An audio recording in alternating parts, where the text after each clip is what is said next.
азыркы мезгилде борбордук Азия боюнча алып караганда мына ушул орто кылымга таандык балбал таштар Кыргызстанда саны боюнча көп. Монголиядан да көп. Монголияда 300-400 белгилүү, Алтайда дагы 300-400 белгилүү, Тувада 100дөн ашык белгилүү. Анан Чыгыш Түркүстанда дагы белгилүү.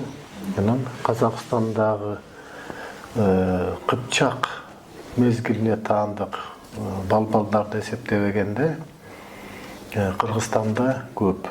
Казакстанда ушул кийинки Кыпчак мезгилине таандык балбал таштар Казакстанда көп. Ал эми бизде болсо 6-кылымдан тартып 9-кылымга чейин орнотулган балбал таштар көп.